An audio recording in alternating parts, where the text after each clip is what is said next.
Shri Krishna Sharanam Mama Gopika Jeevana Smaranam Govinda Govinda Sadgurunath Maharaj Ki Jai. Shuklam Bharadaram Vishnum Shashivarnam Chaturbhujam Prasanna Dhyahet Sarva Vignopashantaye. Namo Namah Sadgurubhyo Namo Namah. Namo Namah Sadgurubhyo Namo Namah. Satchidananda Rupaya Vishwotpatyadi Hetave Tapatraya Vinashaya Shri Krishnaya Vayam Numah. Yam prabrajantamanopetamapeta dvaipayano viraha katara ajuhava putreti tanmayataya tarabobhineduhu tam sarvabhuta hridayam munimanatosmi yasvanubhavamakila shrutisaaramekam adhyatmadheepamatitirshatam tamondham samsarinam karunayaha purana guhyam tam vyasasunum upayami gurum muninam योगीन्द्राय नमस्तस्मै शुकाय ब्रह्मरूपिणे संसारसर्पदष्टं यो विष्णुरातममुमुचत् कालव्यालमुखग्रास त्रासनिर्नाशहेतवे श्रीमद्भागवतं शास्त्रं कलौकीरेण भाषितम् एतस्मादपरं किञ्चित् मनःशुद्ध्यै न विद्यते जन्मान्तरे भवेत् पुण्यं तदा भागवतं लभेत् ज्ञानवैराग्य संपूर्णान् हरिभक्तिपरायणान् पूर्वाचार्यातहं वन्दे सम्प्रदाय प्रवर्तकान् भगवन्नाम साम्राज्य लक्ष्मी सर्वस्व विग्रहम् श्रीमद्बोधेन्द्र योगीन्द्र देशिकेन्द्रम् उपास्महे कलिकालोचितं धर्मं नाम संकीर्तनात्मकं निर्णेतुम् अवतीर्णं तं प्रेमिकं सद्गुरुं भजे हरे रामेति कृष्णेति नाम संकीर्तनं सदा लोकक्षेमाय कुर्वन्तं प्रेमिकं सद्गुरुं भजे जन्माद्यस्य यतोऽन्वयात् इतरतश्चार्तेष्वभिज्ञस्वराट् तेने ब्रह्महृदाय आदिकवये मुह्यन्ति यत्सूरयः तेजो वारिमृदां यथा विनिमयो यत्र त्रिसर्गो मृषा धाम्ना स्वेन सदा निरस्तकुहकं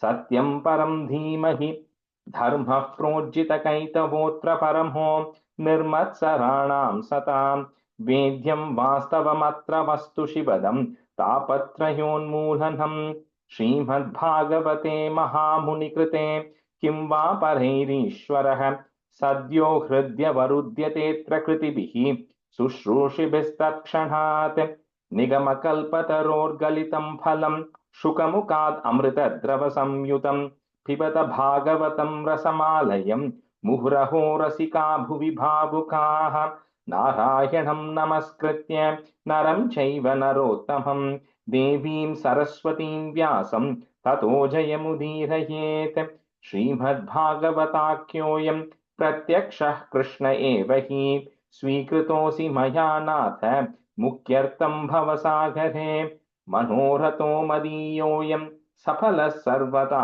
त्वया निर्विघ्नेनैव कर्तव्यो दासोऽहं तव केशव श्रीहरये नमः श्रीहरये नमः श्रीहरये नमः गोपिका जीवनस्मरणं गोविन्दा गोविन्दा सद्गुरुनाथ महाराज की जय. Good afternoon, everyone. Okay, so we'll do a review of 17. I think we have to do from 11 to 35. About 45. Sorry, it's about how much to 35? About 17 each, right? Can do. Okay, Vijaya, can you do one half, and Sriram, you can do one half. So one of you can do 11 to 28, other can do 29 to 45. I will do, Rajesh. Okay, okay. Yeah, now. Oh, okay, Vijay ji. Go ahead, Vijaya. Okay.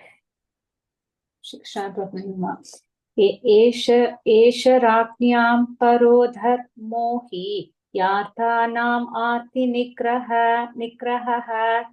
अदयेनं वदिष्यामि भूदत्रहम् असत्तमम्. Vijay, the first line and the dharmo hi kapram arthanam. Okay, it'll start with the a after that. Okay. Yeah. Yarthanam.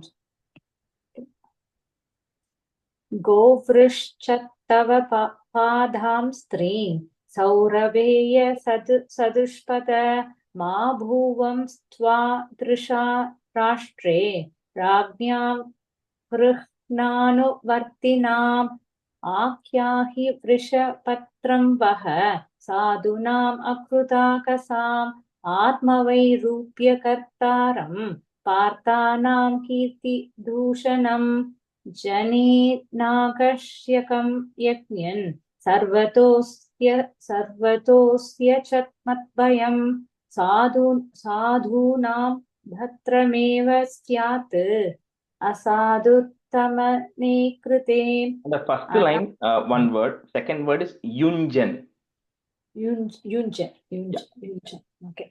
Anaghasviha budheshu yahaghaskrın nirangushaha ahartasmi bhujam sakshat amartyasyapi sanghadam.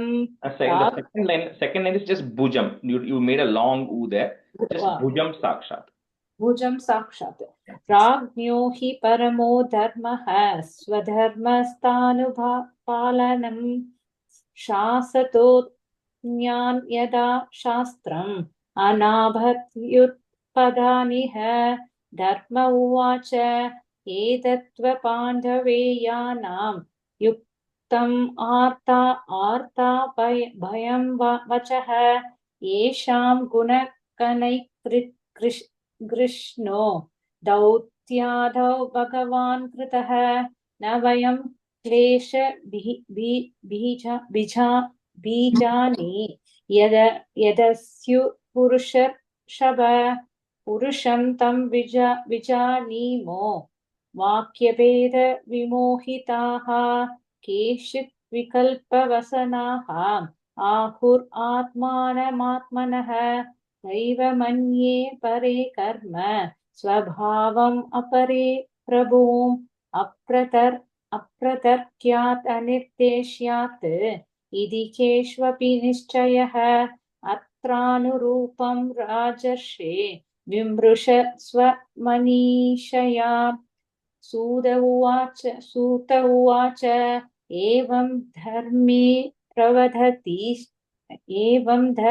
प्रवदति स सम्राट्वच सत्तमः समाहितेन मनसा विखेतः पर्यकष्टतम्. First line ended Dvijasartama only. I think I heard you say like a visarga. Just Dvijasartama. Oh, visarga. Okay, sartama. Rajovacha dharmam pravishi dharmagnya dharmo sivrusha rupatrak yat adharma krita sthanam suchakashyapi tat bhavet adava deva mayayaha nunam kadirakochara चेतसो वसशापि भूतानाम् इति निश्चयः तव शौचं तया सत्यम् इति पादाकृते कृताः अधर्मांश्रयो भक्नाः स्मय सङ्घम् अतैस्तव. On the small correction. You said Sangam Adaistava, you said. It is just Smaya Sangam Adaistava. Don't break it as Sangam. Sangam Madaitastava. Madaistava. Because it's referring to Madam, that Madam word, right? That's why it's Madaistava. So Okay. This is the booklet.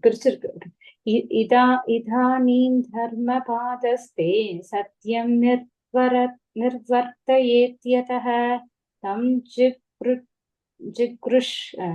tam jigrushat adharmo yam andrutenaithidha kalihi. On the second line, first word, Vijaya, tam jigrushatya dharmoyam. If it is broken down as jigrikshati adharmoyam, I mean those are the two individual words, but on the ti and na will become thya there. So it has to be तं जिगृ क्षत्रिय धर्मोऽयम् जिगृ धर्मोऽयम् क्षत्रिय धर्मोऽयम्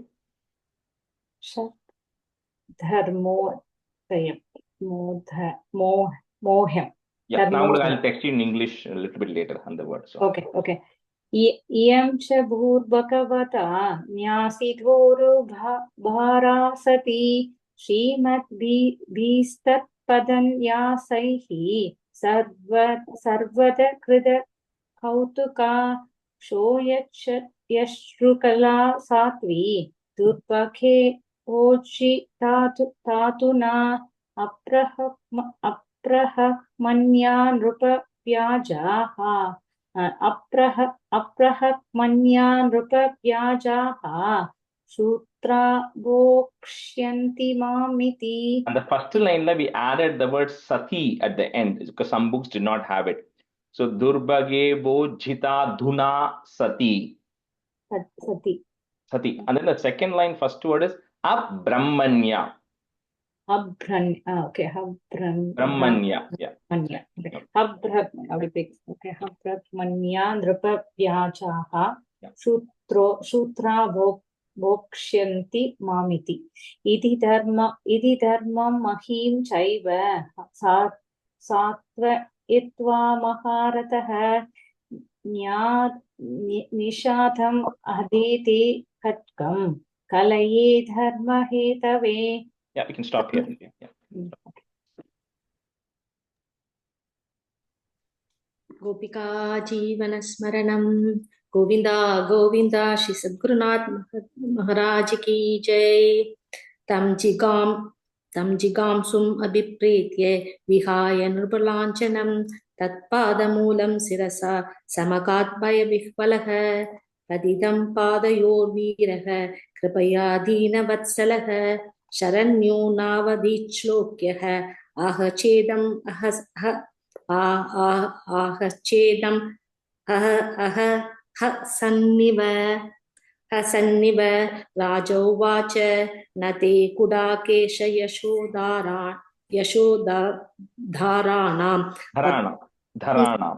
धराणां बद्धाञ्चलेर्वै भयमस्ति किञ्चित् न वर्धितव्यं भवदा कदञ्चन चेत्रे मदीये त्वमधर्मबन्धुः त्वां वर्तमानं नरदेवदेवेषु अनुप्रवर्तोऽयम् अधर्मभुगः लोपो नृतं शौर्यम् आर्यम् अम्हो ज्येष्ठा च माया कलशश्च तम्बः.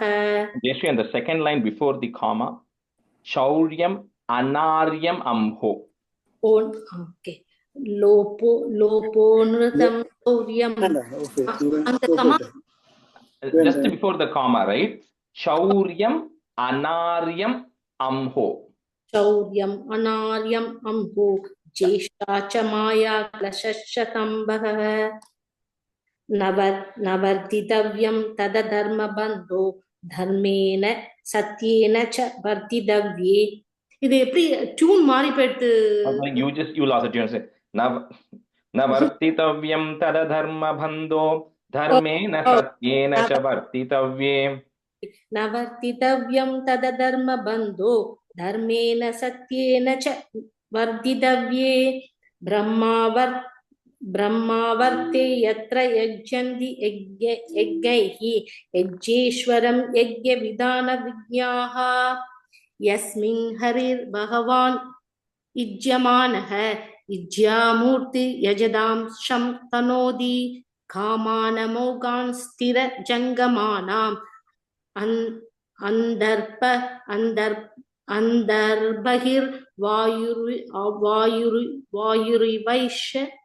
वायुरिवैष आत्मा. सूत उवाच परीक्षिदैवम् आदिष्टः स कलिर्जादवे बधुः तमुत्य दासिमोदं दण्डपाणिम् इवोत्यदम्. कलिरुवाच यत्र क्वचन वत्स्यामि सार्वभौम तवाज्ञा लक्ष्ये तत्रापि त्वामात्येषु सराशनम्. And the first line, last word, tavagnyaya. तवाज्ञया, okay. तवाज्ञया तन्मे धर्म प्रदां श्रेष्ठ स्थानं निर्देष्टुम् अर्हसि यत्रैव नियतो वत्स्य आदिष्टं स्तेनुशासनम्.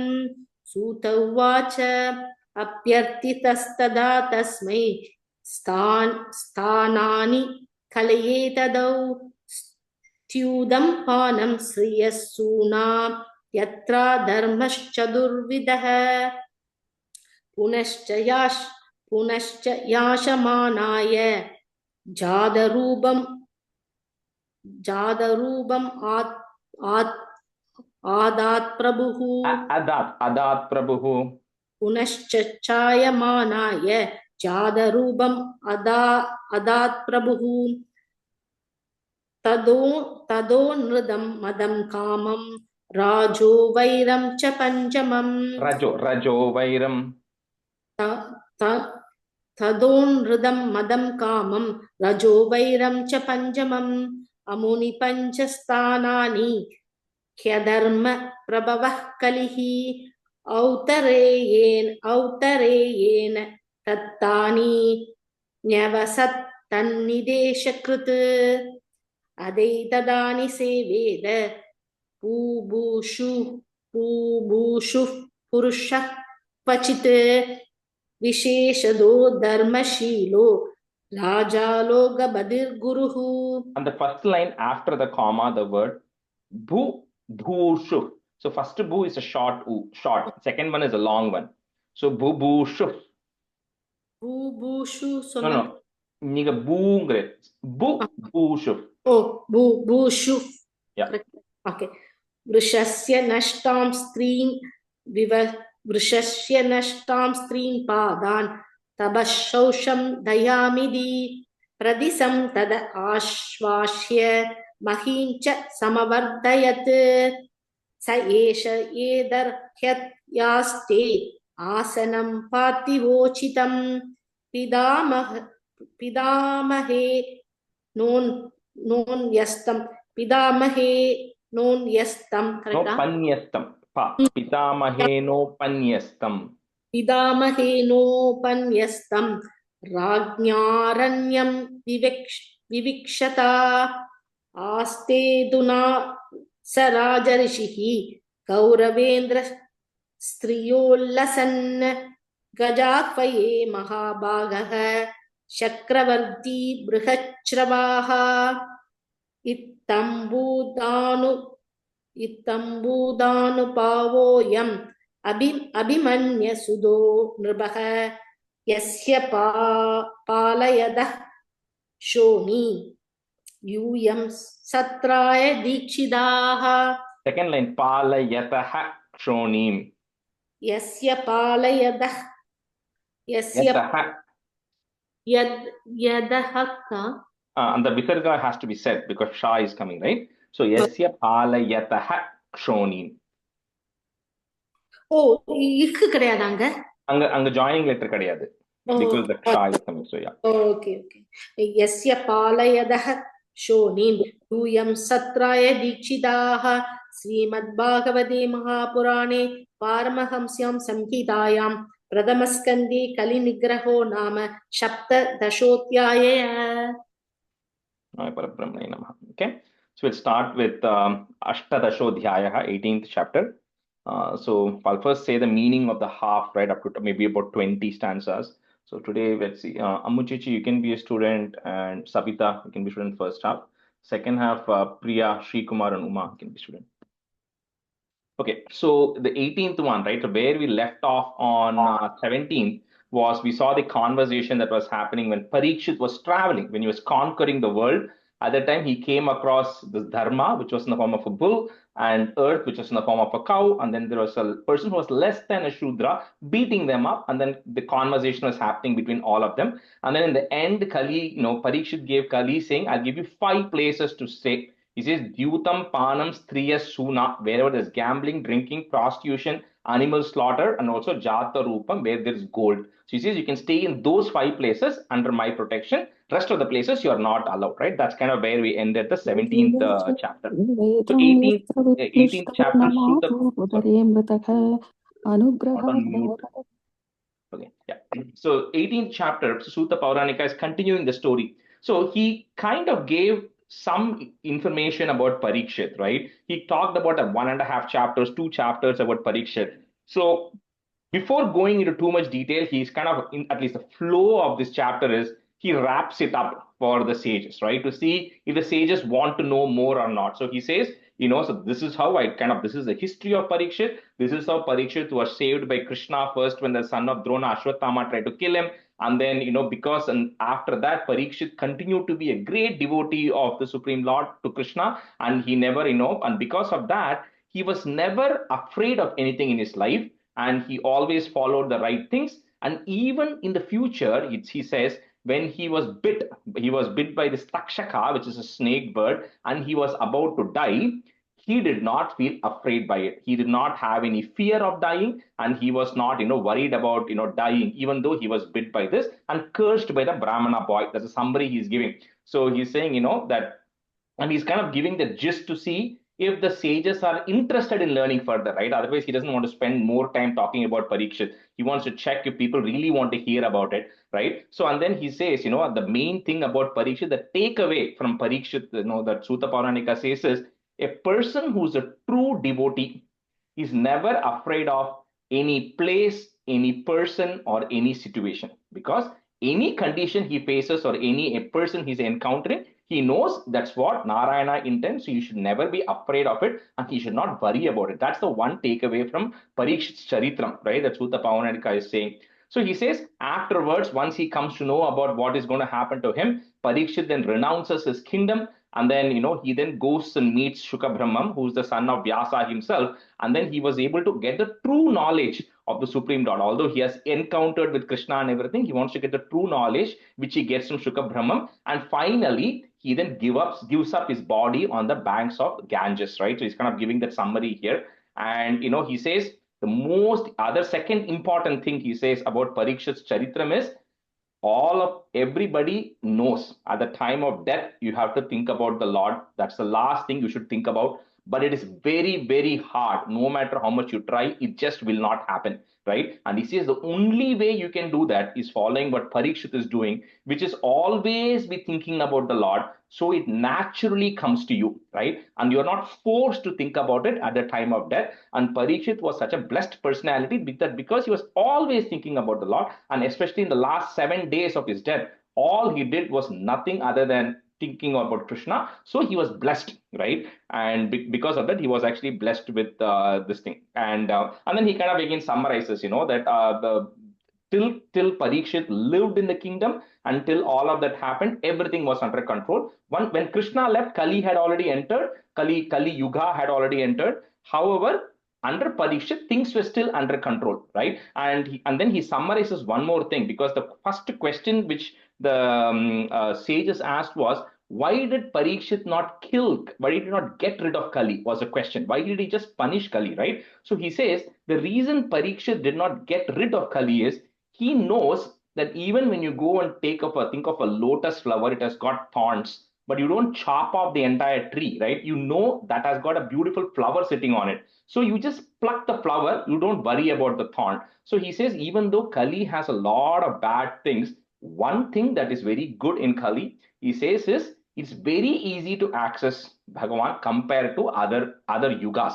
Because in the other yugas, people had to do thousands of years of penance and tapas and homam and everything. But he says in Kali Yuga, none of that is required. You can easily access the Lord. So Parikshit knew the advantages of Kali and the disadvantages of Kali. So his point was, somebody who is less intelligent, right? Mortals who are less intelligent, they can easily get sucked into the bad habits which are there in Kali Yuga. However, somebody who even maintains a little bit of focus, can easily access the good benefits of Kali Yuga. So he said, I am not going to get rid of Kali because it's got its pros and cons, and it's up to the people to figure out whether they want to pluck the rose or they want to get stuck in the thorn, right? So he didn't let it up for people, right? The freedom of choice, right? In this case, to decide where people want to go in terms of how they want to use Kali. So with this, his Sutta Puranika is kind of summarizing and saying, you all asked me about Parikshit, and talking about Parikshit is no different than talking about Krishna. And this is the summary, right, of what Parikshit's Charitram is. That's how he kind of leaves it there, but he puts a teaser, right, in terms of what happens to Parikshit.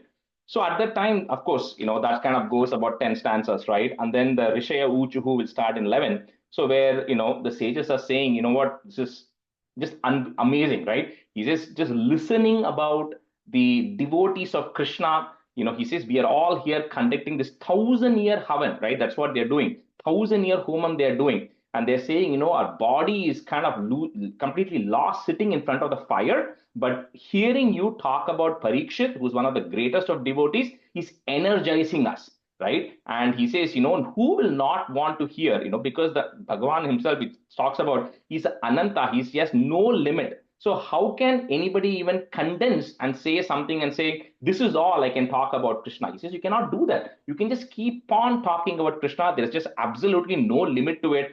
And, we get it. And for us, more than completing this homam, it's important that we hear more, right, about what is actually happening to Krishna. So you definitely cannot miss that, because that is what is most important. That's what the sages. So he's making the sages come and ask, right, instead of going and actually telling. And the sages then say, so one more thing, we want to do is, you talked about Parikshit's Charitram, about how he encountered that, but you didn't talk about what he heard from Shukha Brahman. How did he meet Shukha Brahman? What did he encounter from Shukha Brahman? And all of that is extremely important for us. So please tell us that also. So once they kind of ask him explicitly to talk about it, that's when, Sutta Puranika from 18, he starts it again, right? So we'll pause here for the first half and then we'll complete the stanzas.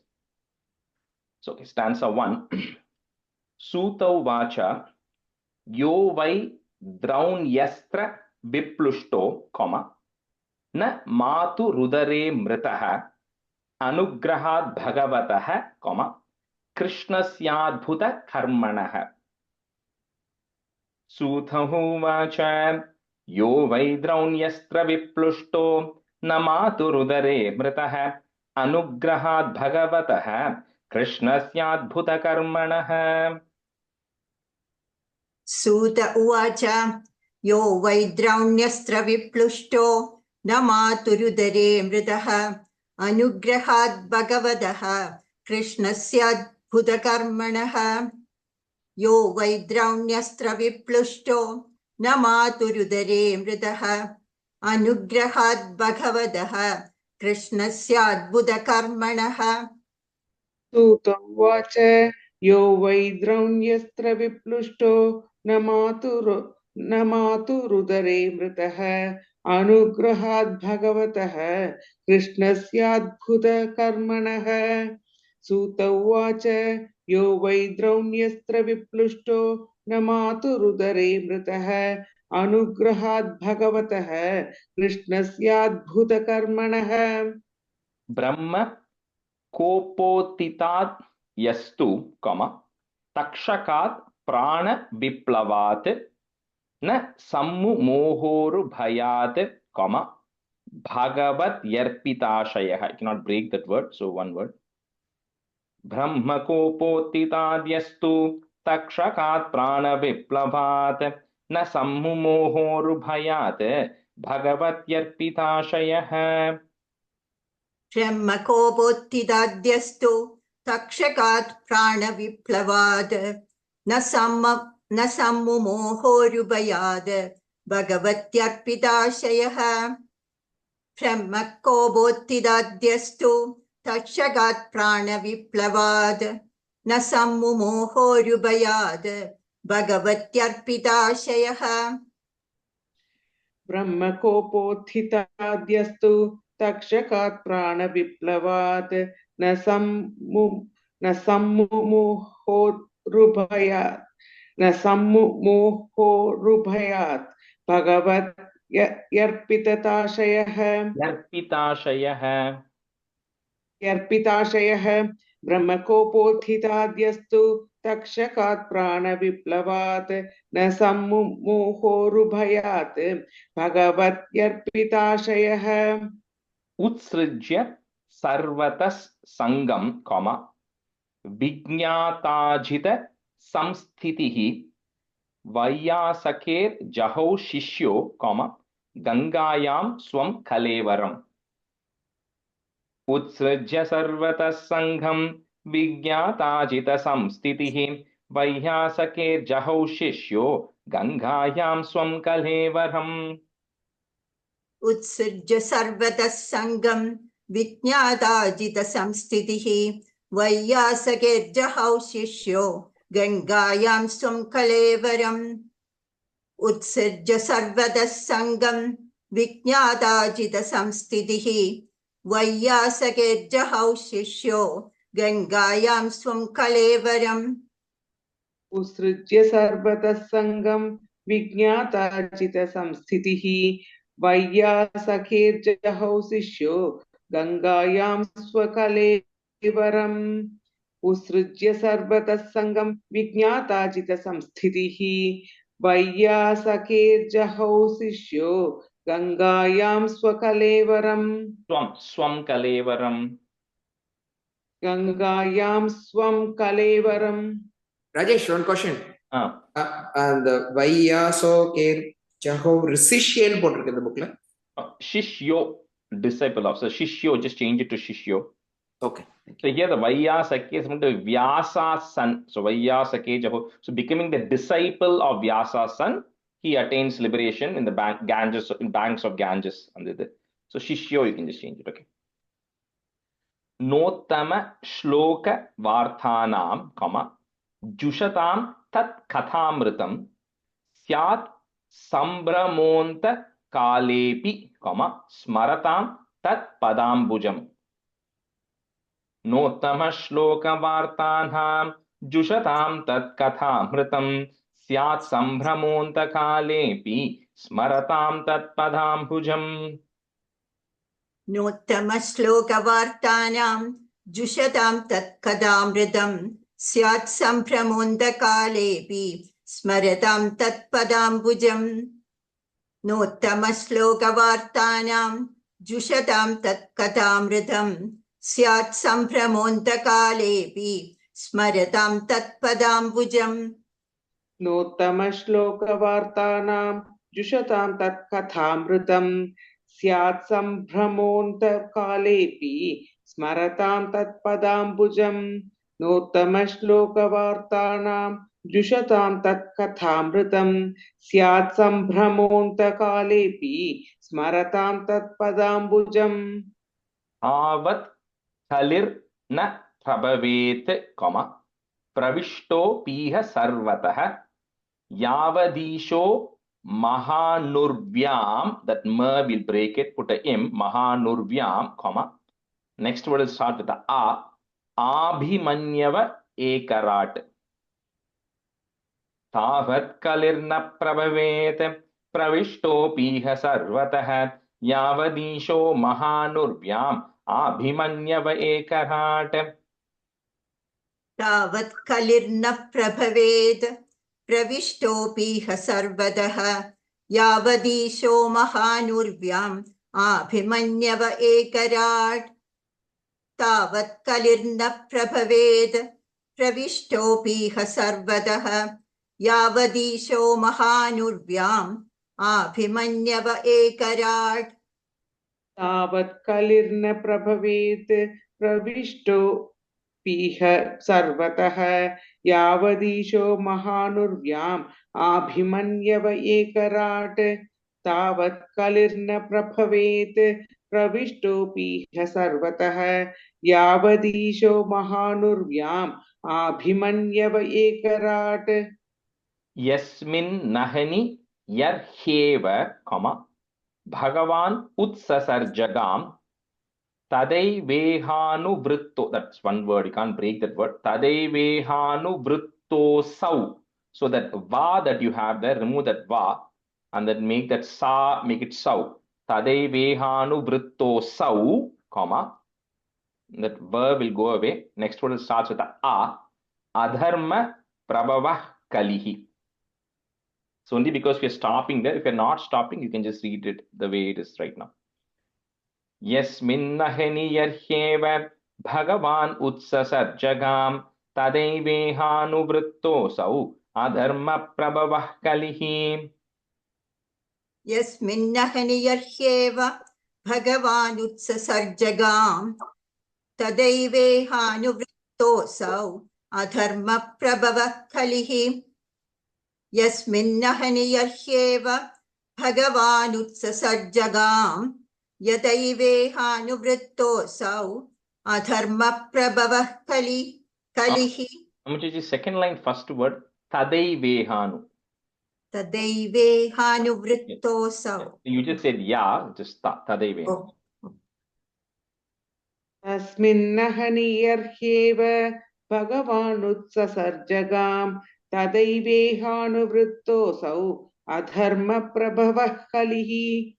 Yasminnahaniyahyeva bhagavanutsarsarjagam tadaivehanuvrittosau adharma prabhavah kalihi.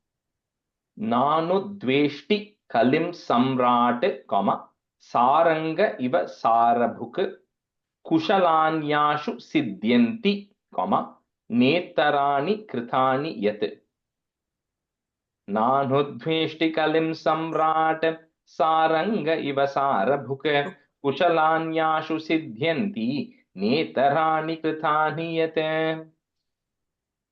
Nanudveshti kalim samrat saranga iva sarabhuk kushalanyashu siddhyanti netarani kritani yat.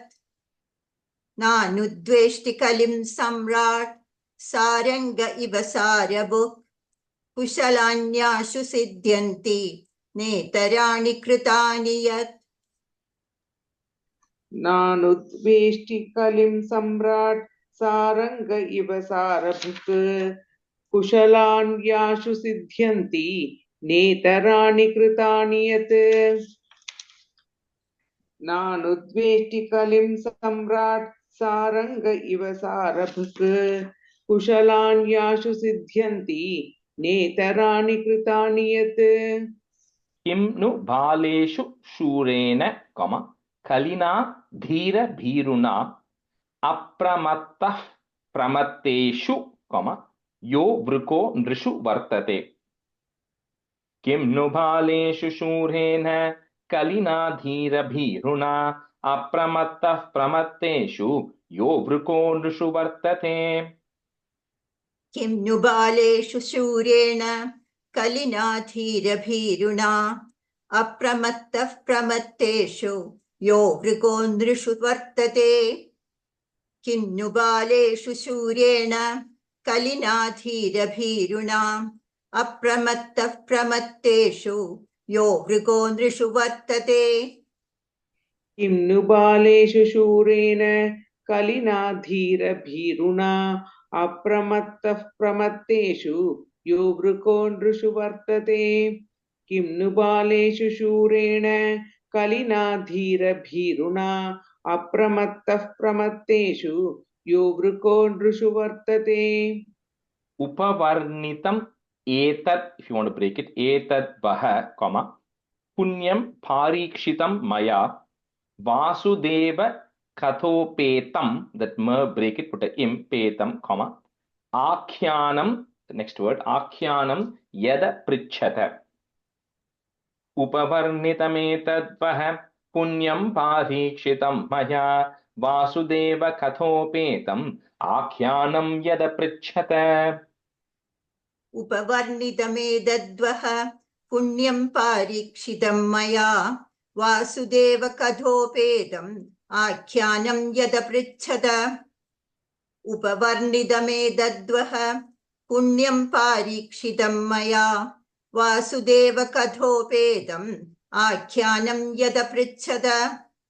Upavarnitametadvaha punyam parikshitam maya Vasudev कथोपेतम् आख्यानं यदपृच्छत उपवर्णितमेतद्वः पुण्यं पारीक्षितं मया वासुदेव कथोपेतम् आख्यानं यदपृच्छत या याः कथा भगवतः कथनीयोरु कर्मणः गुणकर्माश्रया पुंभिः संसेव्यास्ता बुभूषुभिः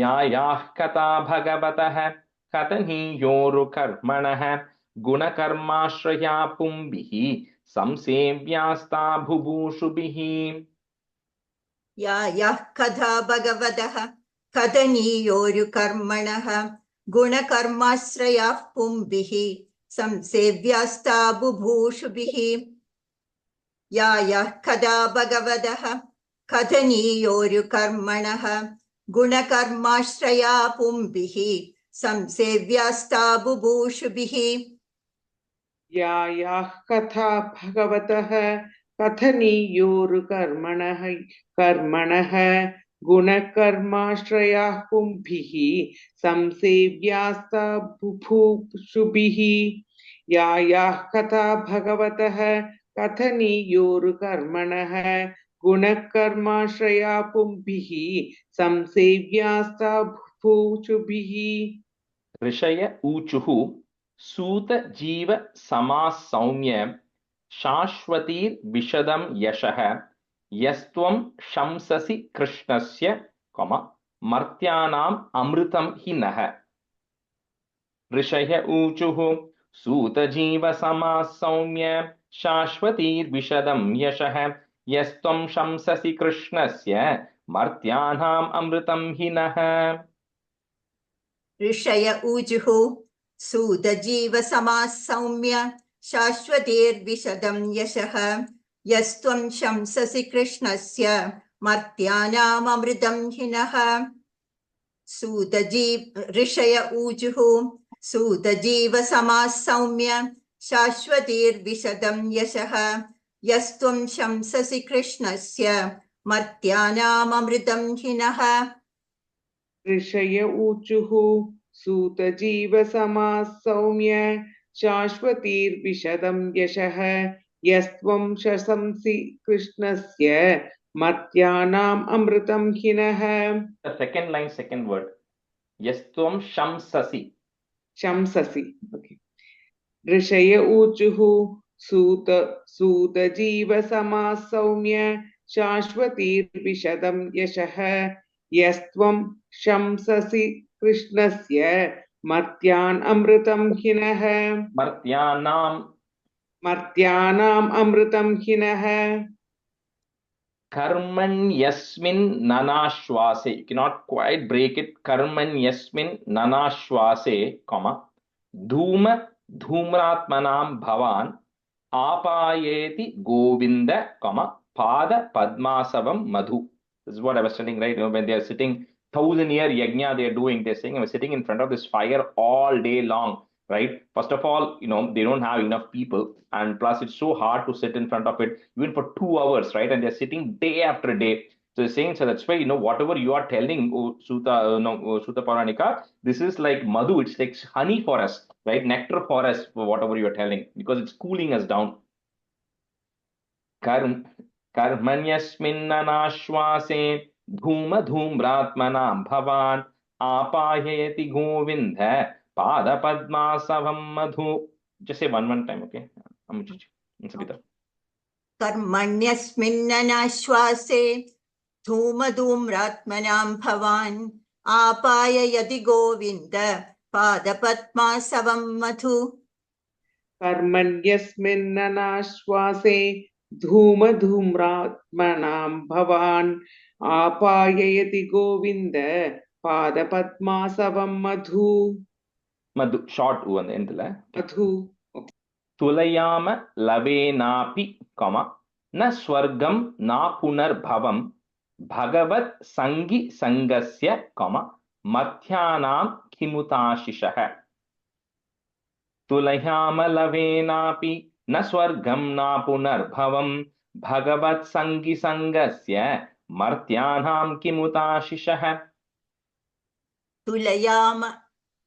तुलयामलवेनापि न स्वर्गं न पुनर्भवं भगवत्सङ्गिसङ्गस्य मर्त्यानां किमुताशिषः तुलयामलवेनापि न स्वर्गं न पुनर्भवं भगवत्सङ्गिसङ्गस्य मर्त्यानां किमुताशिषः को नाम तृप्येत् रसवित् कथायां महत् तमैकान्त परायणस्य नान्तं गुणानाम् अगुणस्य I'm just breaking at that अगुणस्य जग्मुहु put a visarga comma. Next word on top of the yo there is a ir that goes away. Yogeshwara ye bhava padma mukhyaha.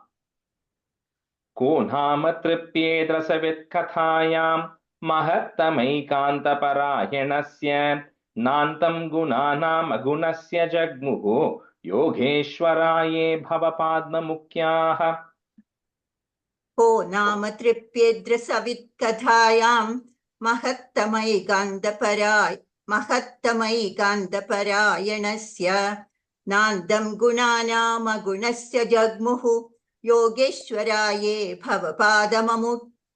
भवपाद्ममुख्याः को नाम तृप्येद्रसवित् कथायां महत्तमैकान्तपरायणस्य नान्तं गुणानाम् अगुणस्य जग्मुः योगेश्वराये भवपाद्ममुख्याः. Where they're saying ko nama tripisi, is there anyone who is ever satisfied by hearing all these stories and saying, you know what, I'm done, I don't want to hear about these stories anymore, right? He says there's not one person who has said that, so that's why they're saying please continue telling this, right? Tanno bhavan by bhagavat pradhano comma mahattamaikanta parayanasya harerudaram charitam vishuddham comma शुश्रूषतां नो वितनोतु विद्वन् तन्नो भवान् वै भगवत्प्रधानो महत्तमैकान्तपरायणस्य हरेरुदारं चरितं विशुद्धं शुश्रूषतां नो वितनोतु विद्वन् तन्नो भवान् वै भगवत्प्रधानो महत्त्वमैकान्तपरायणस्य हरेरुदारं चरितं विशुद्धं शुश्रूषतां नो वितनोतु विद्वन्. Amuchichi, that first line after the comma, mahattamaikanta. Mahattamaikanta. Yeah, I think I heard a twa sound there. It's a ta there. So. Okay, thank you. तन्नो भवान् वै भगवत्प्रधानो महत्तमैकान्तपरायणस्य हरेरुदारं चरितं विशुद्धं शुश्रूषतां नो वितनोतु विद्वन्. सवै महाभागवतः Parikshit comma येनापवर्गाख्यम, so that's one word, येनापवर्गाख्यम adabra buddhihi, you can break it that adabra buddhihi ज्ञानेन वैयासकी शब्दितेन comma भेजे खगेन्द्र ध्वज पाद Moolam. Rajesh ji, on the first line one more time chalrela. Yeah. Savai Mahabhagavatah Parikshite, comma Yenapa Vargakhyam. So Yena Apavarga Akhyam, 3 words there. So Yenapa Vargakhyam Adabra Buddhihi. Okay? Thank you. Thank you. Savai Mahabhagavatah Parikshite Yenapa Vargakhyam Adabra Buddhihi ज्ञानेन वैयासकी शब्दितेन भेजे खगेन्द्र ध्वज पाद मूलम. स वै महाभागवतः परीक्षित एनापवर्गाख्यमदभ्रबुद्धिः ज्ञानेन वैयासकी शब्दितेन भेजे खगेन्द्र ध्वज पाद मूलम. स वै महाभागवतः Parikshit येनापवर्गाख्यम्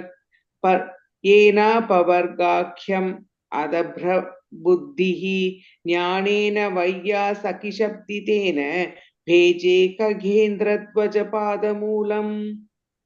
Tannah param punyam, break that ma there, punyam asamvrithartham.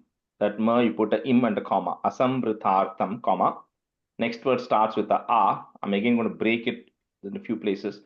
Akhyanam atyadbhuta yoga nishtam. You can break it in 4 places there. Then Akhyahya Nanta Charitopapannam, that you cannot break anywhere. Akhyahya Nanta Charitopapannam, all one word, comma. Parikshitam Bhagavatabhiramam. Tannah param punyam asamvritartham Akhyanamathyadbhuta yoganishtham Akhyahyananta charitopapannam Parikshitam Bhagavatabhiramam.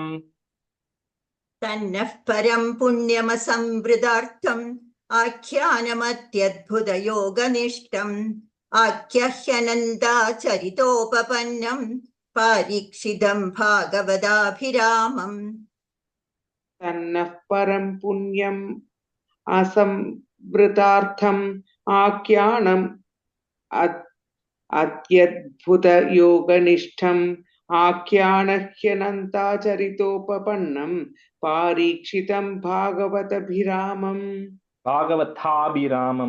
And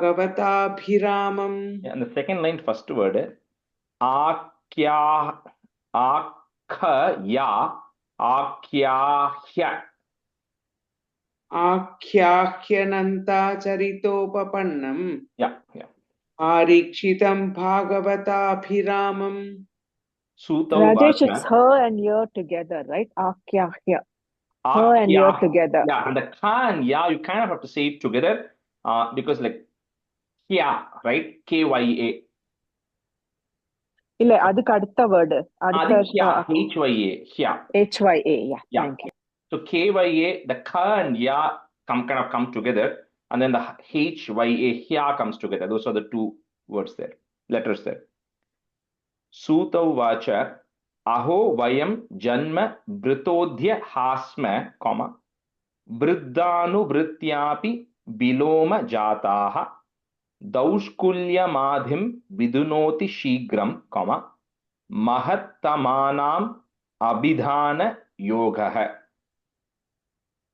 Suthahuvacha aho vayam janma bhritodhyah sma vriddhanuvrityapi viloma jataha daushkulyamadhim vidunoti shigram mahattamanam abhidhana yogah. Suta uvacha aho vayam janma bhritodhyah sma vriddhanuvrityapi viloma jataha daushkulyamadhim vidunoti shigram mahattamanam abhidhana yogah. Suta uvacha aho vayam janma bhritodhyahasma vriddhanuvrityapi viloma jataha doshkulyamadhim vidunoti shigram mahattamana abhidhana yogah. The second line first is dau, okay? Daushkulya. दौष्कुल्यमाधिं विधुनोति शीघ्रं महत्तमानाम् अभिधानयोगः. Kutah punar grinato nama tasya, comma, mahat tamaikanta parayanasya yonanta shaktir bhagavan ananto, comma, mahat gunatvad yamananta mahuhu. Yam ananta mahuhu or yamananta mahuhu. Kutah punar grinato nama tasya mahat tamaikanta parayanasya Yonanta Shaktir Bhagavanananto Mahadgunatvadyamanantamahuhu. Kutah punargrinado nama tasya mahattamaikandaparāyanasya yonanda shaktir bhagavananando mahadgunatvadyamanantamahuhu. Kutah punargrinato nama tasya mahattamaikantaparāyanasya yonanta shaktir bhagavanananto mahadgunatvadyamanantamahuhu.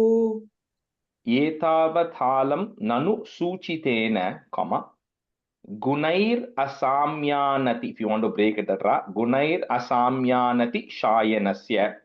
Hitvetaran prartayato vibhutihi. Put a visarga comma there. Next word on top of the ya, there is a ir that goes away.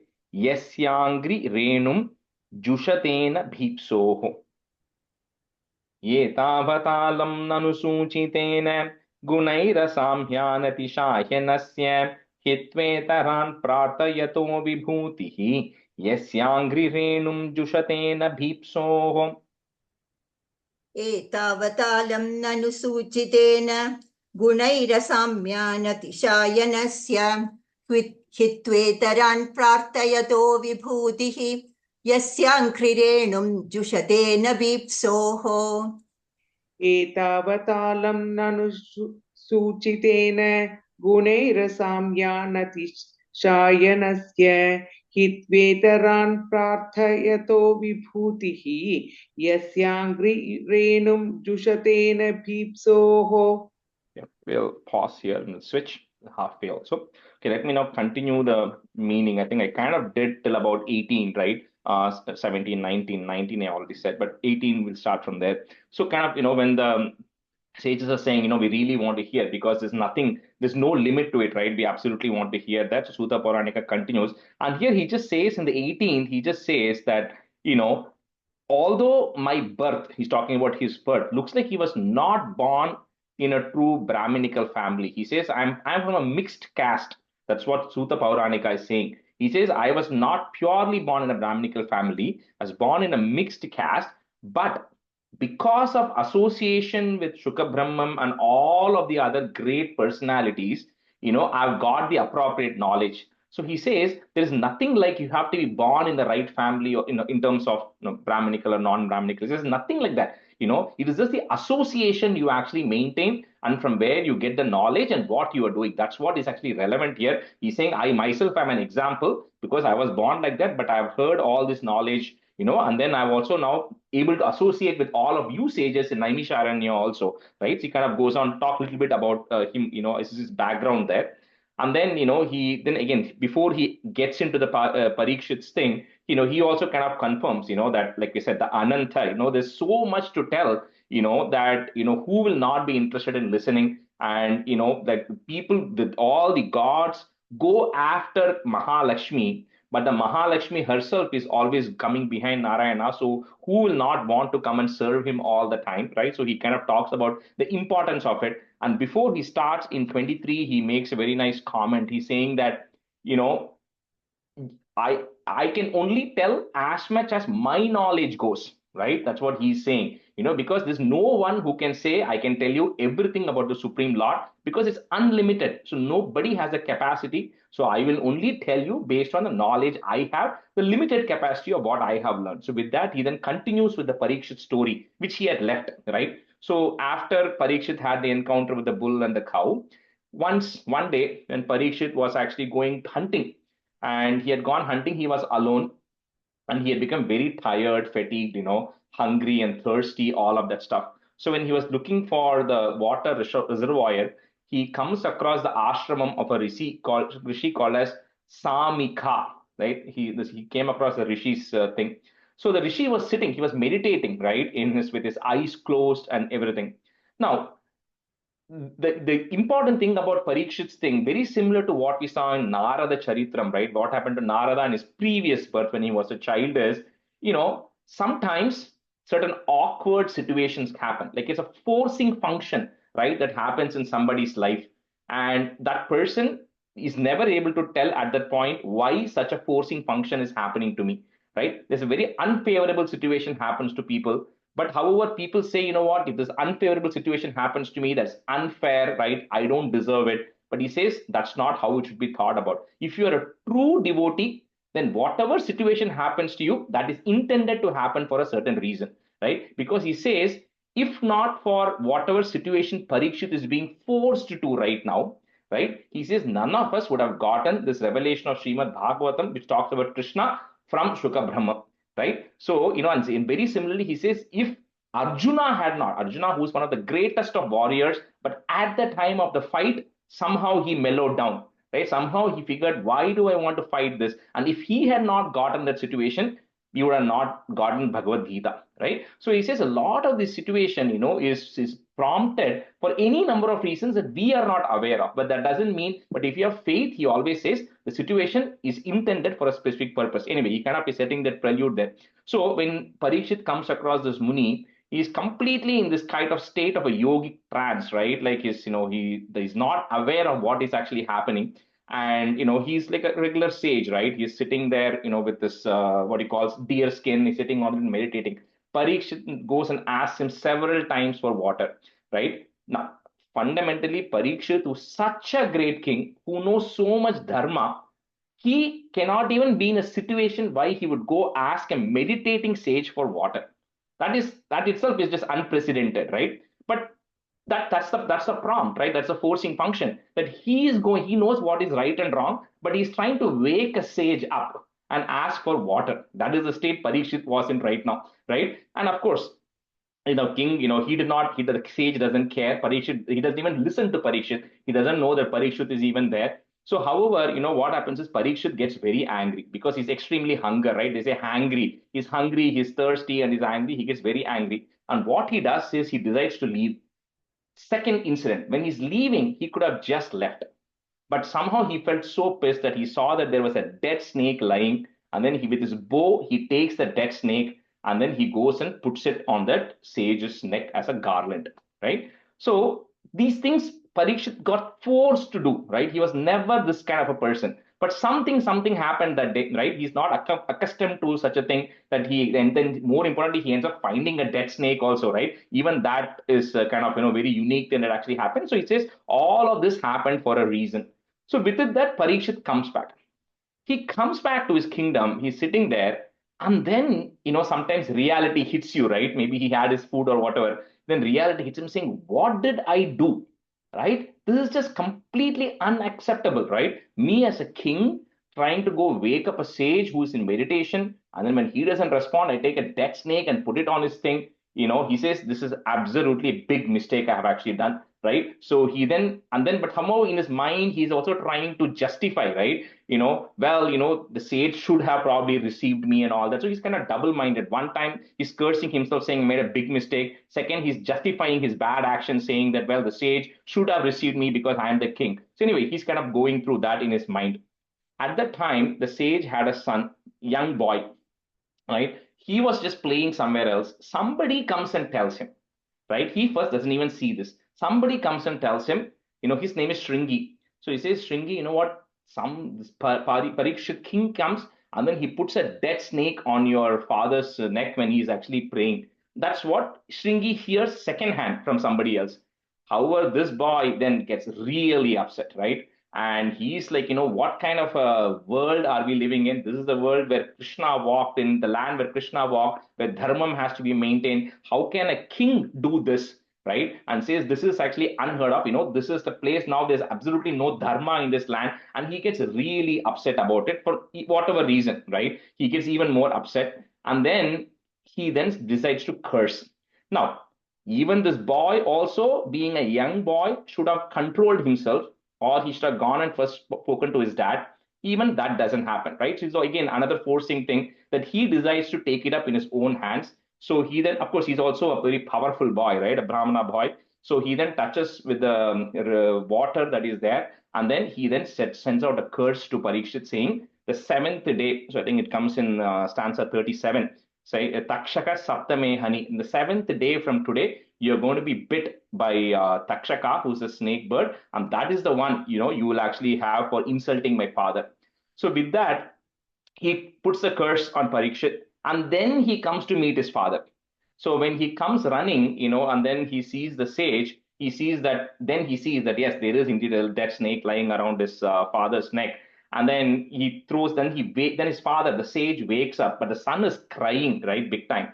And then the sage wakes up, and then the son says, "Hey, this is what happened. Parikshit came, he's put this dead snake around you."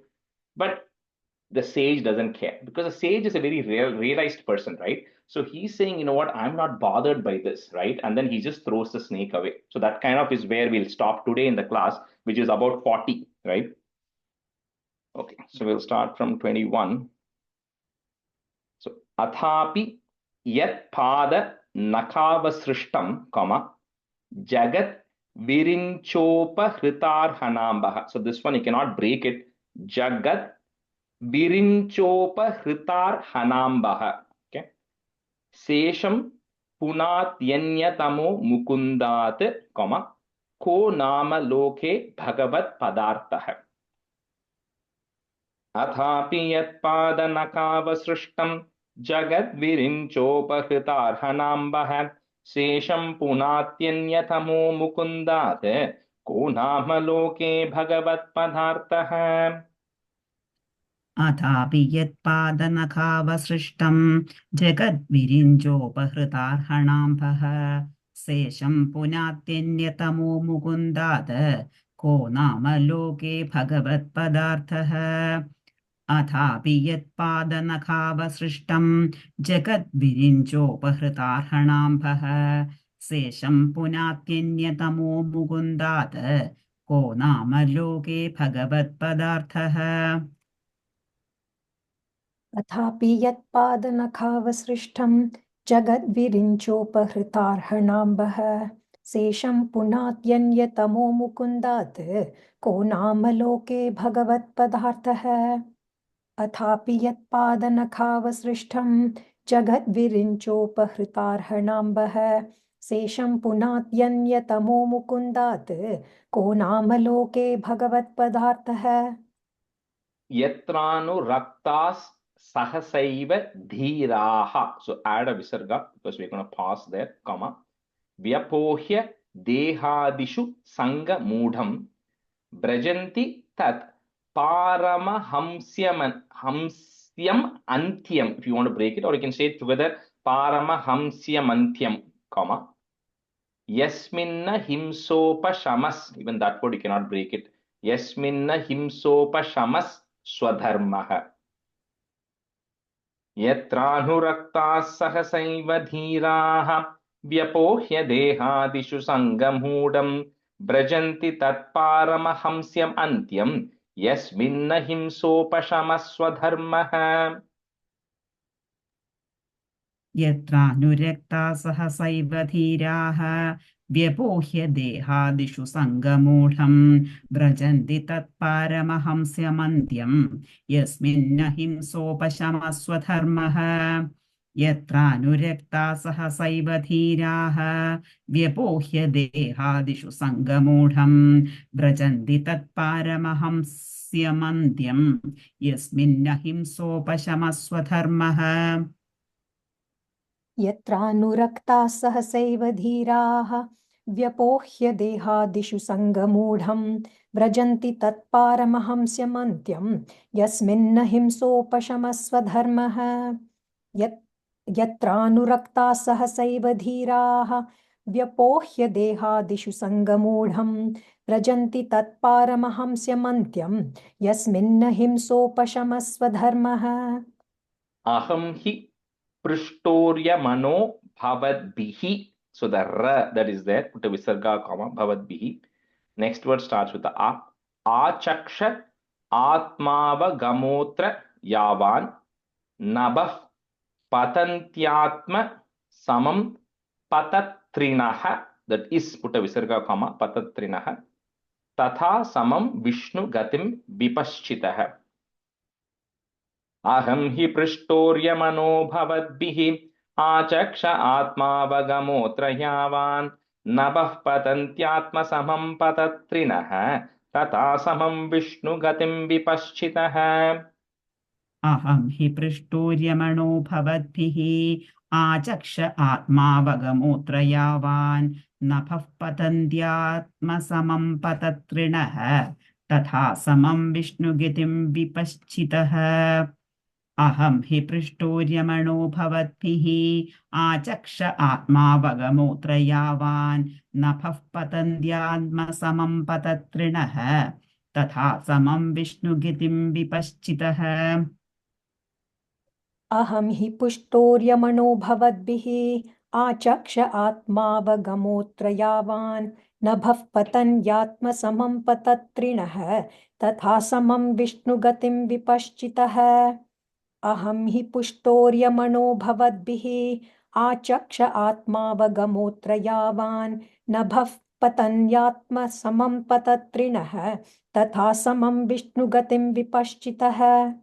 அந்த first லைன்ல பிருஷ்டோரியமனோ, second time you say pushto, and then the second line la patant it sound is also there. Okay, patantyatma samam, नभः पतन्त्यात्मसमं पतत्रिणः. ekada dhanurudhyamya comma vicharan mrigayam vane mrigan anugatash shrantah comma kshuditas trishito brisham. एकधा धनुरुद्यम्य विचरन् मृगयां हने मृगान् अनुगतश्रान्तः क्षुदितस्तृषितो भृशम्. एकदा धनुरुद्यम्य विचरन् मृगयां वने मृगान् अनुगतश्रान्तः क्षुदितस्तृषितो भृशम्. एकदा धनुरुद्यम्य विचरन् मृगयां वने मृगान् अनुगतश्रान्तः क्षुदितस्तृषितोधृशम्.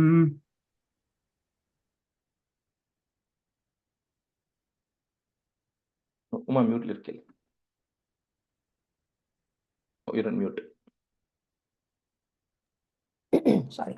एकदा धनुरुद्यम्य विचरन् मृगयां वने मृगाननुगतः श्रान्तः क्षुधितस्तृषितो भृशम्. एकदा धनुरुद्यम्य विचरन् मृगयां वने मृगाननुगतः श्रान्तः क्षुधितस्तृषितो भृशम्. जलाशयम् अचक्षाणः कम प्रविवेश तमाश्रमं ददर्श मुनिमासीनं कम शान्तं मीलितलोचनम्. जलाशयम् अचक्षाणः प्रविवेश तमाश्रमं ददर्श मुनिमासीनं शान्तं मीलितलोचनम्.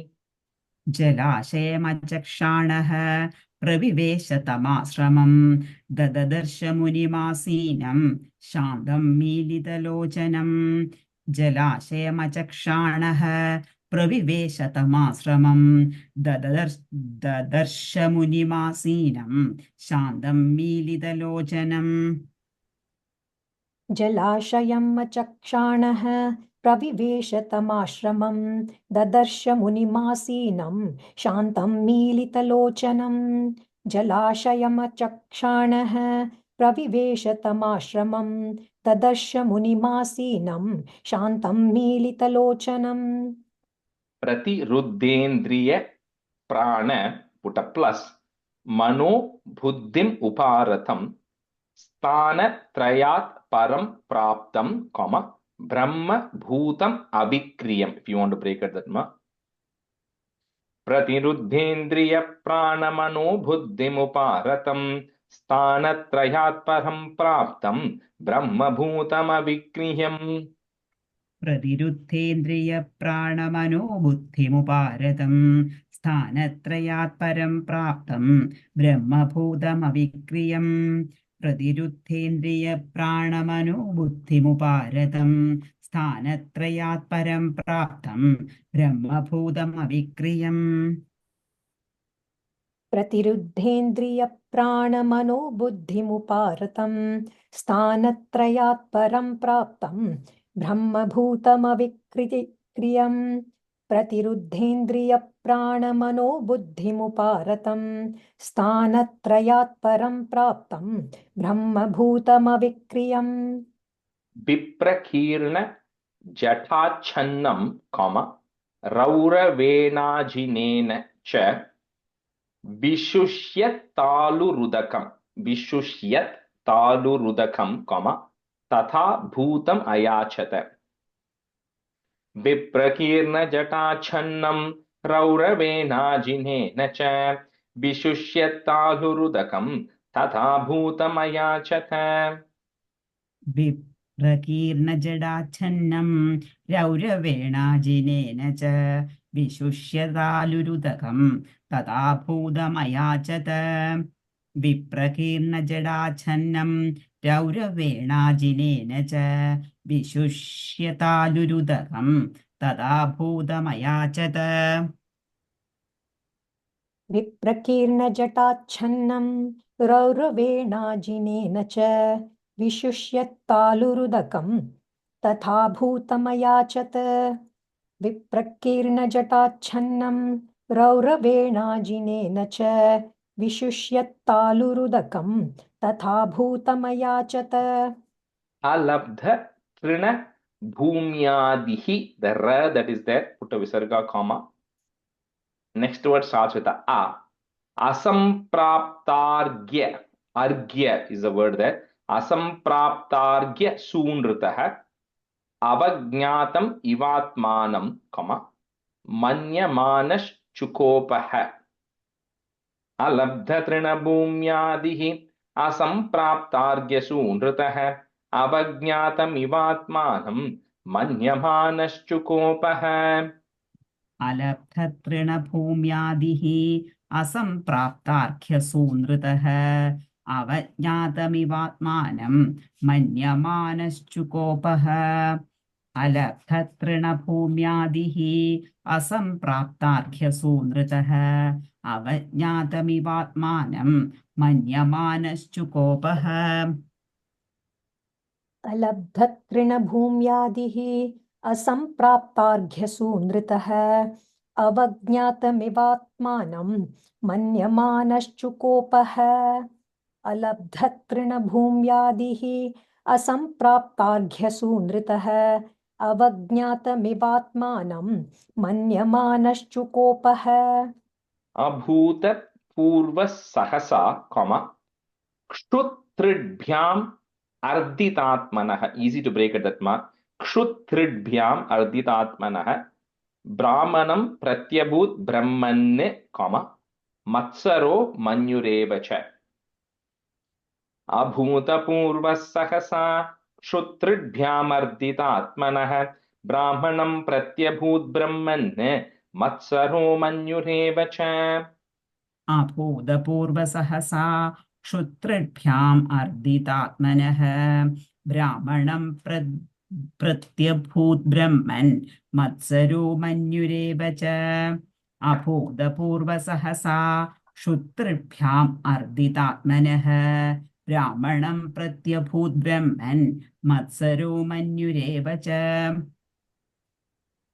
अभूतपूर्वः सहसा श्रुतृभ्यामर्धितात्मनः ब्राह्मणं प्रत्यभूद्ब्रह्मन् मत्सरो मन्युरेव च अभूतपूर्वः सहसा श्रुतृभ्यामर्धितात्मनः ब्राह्मणं प्रत्यभूद्ब्रह्मन् मत्सरो मन्युरेव च स तु ब्रह्म ऋषेरंसे comma gatasum uragam risha. Uragam means a snake. So gatasum uragam rusha vinirgachan dhanushkotya comma nidhaya puramagamat. Satu brahma risheramse gatasum uragam rusha vinirgachan dhanushkotya nidhaya puramagamat.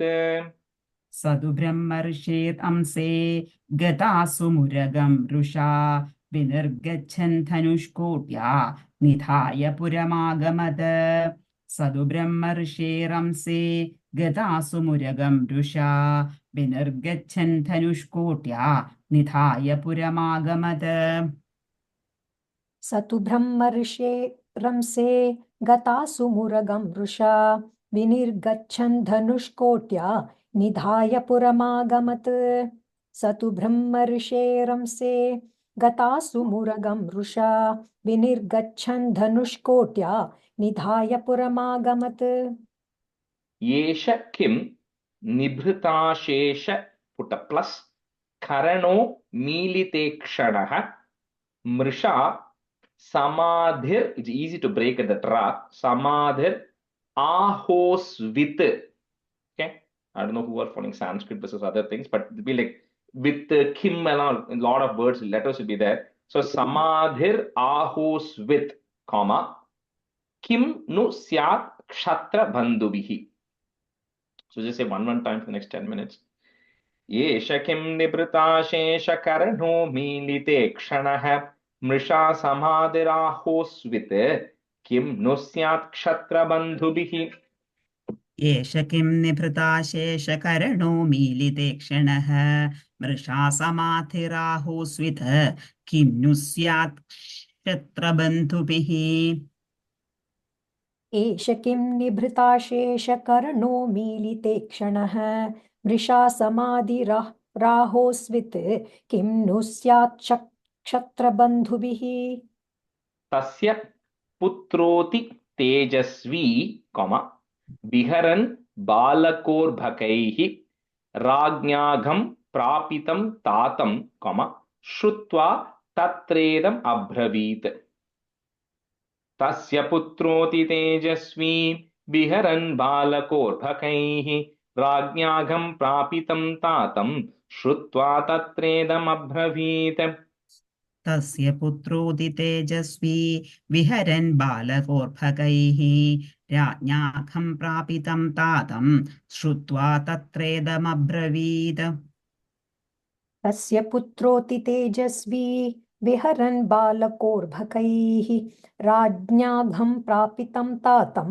श्रुत्वा तत्रेदमब्रवीत् अहो अधर्मः पालानां पीव्नां बलिभुजामिव स्वामिन्यघं यद् दासानां द्वारपानां शुनामिव अहो अधर्मः पालानां पीव्नां बलिभुजामिव स्वामिन्यघं यद् दासानां द्वारपानां शुनामिव अहो अधर्मः पालानां पीव्नां बलिभुजामिव स्वामिन्यघं यद्दासानां द्वारपानां शुनामिव अहो अधर्मः पालानां पीव्नां बलिभुजामिव स्वामिन्यघं यद्दासानां द्वारपानां शुनामिव ब्राह्मणैः विसर्ग क्षत्र बन्धुर्हि द्वारपालो निरूपितः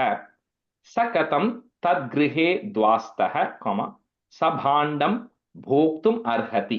So he's just complaining, right, saying that these kings are no longer following the rules, things have gone bad, they have become enemy of the Brahmins and all of that. The boy, ब्राह्मणैः क्षत्रबन्धुर्हि द्वारपालो निरूपितः सकतं तद्गृहे द्वास्तः सभाण्डं भोक्तुमर्हति.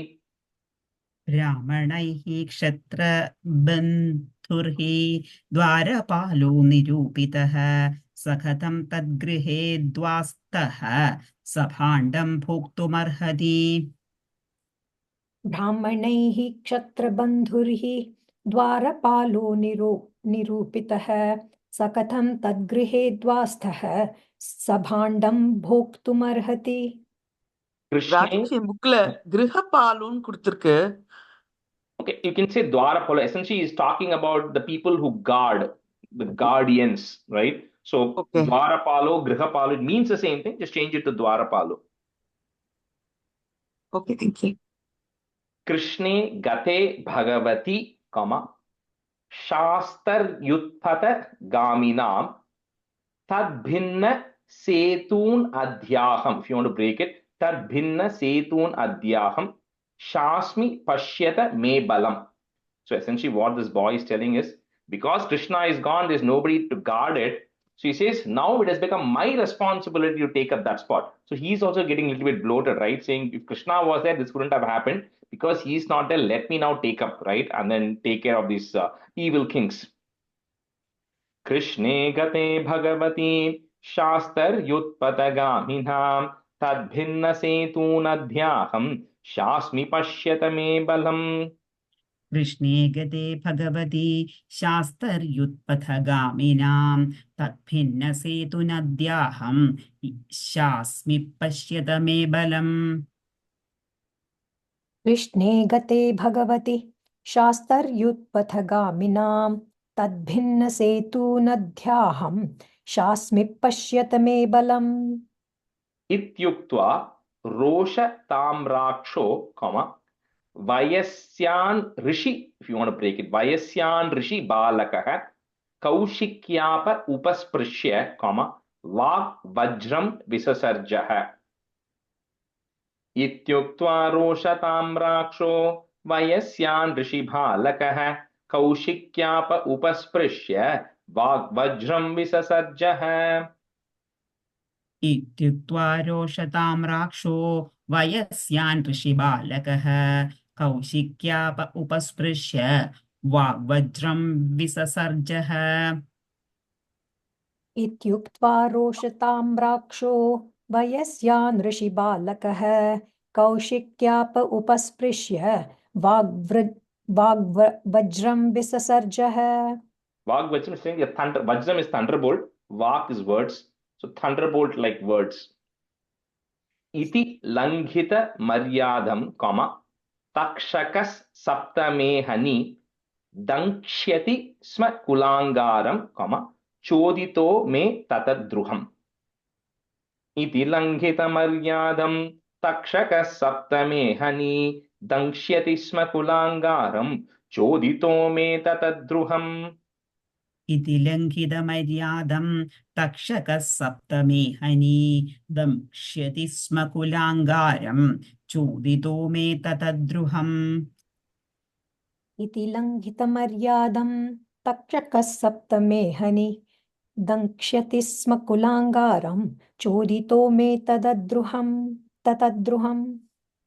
ततोभ्येत्याश्रमम्. It's one word. ततोभ्येत्याश्रमम् बालो, गले सर्प कलेवरम पितरम वीक्ष्य दुःखार्तो, मुक्त कंठो रुरोधः. So he starts crying. ततोभ्येत्याश्रमम् बालो गले सर्प कलेवरम पितरम वीक्ष्य दुःखार्तो मुक्त कंठो रुरोधः. ततोऽप्येत्याश्रमं बालो गले सर्पकलेवरं पितरं वीक्ष्य दुःखार्थो मुक्तकण्ठोरुरोधः ततोऽभ्येत्याश्रमं बालो गले सर्पकलेवरं पितरं वीक्ष्य दुःखार्तो मुक्तकण्ठोरुरोधः तवा आंगिरसो ब्रह्मन्, श्रुत्वा सुत विलापनम् उन्मील्य शनकैर्नेत्रे, दृष्ट्वा स्वांसे मृतोरगम्. सभा आंगिरसो ब्रह्मन् श्रुत्वा सुत विलापनम् उन्मील्य शनकैर्नेत्रे, दृष्ट्वा स्वांसे मृतोरगम्. स वा आङ्गिरसो ब्रह्मन् श्रुत्वा सुतविलापनम् उन्मील्य शनकैर्नेत्रे दृष्ट्वा स्वांसे मृतोरगम् स वा आङ्गिरसो ब्रह्मन् श्रुत्वा सुतविलापनम् उन्मील्य शनकैर्नेत्रे दृष्ट्वा स्वांसे मृतोरगम्. The sage is in the clan of Angirasa Muni. So one of the Saptarishis, his dynasty or his hereditary, right? Visujya putram papracha, vatsa kasmadhi rodishi kena vate apakritam, put a im there, next word will start with the e, ityuktas satnyavedayat. Visujya putram papracha vatsa kasmadhi rodishi kena vate apakritam ityuktas satnyavedayat.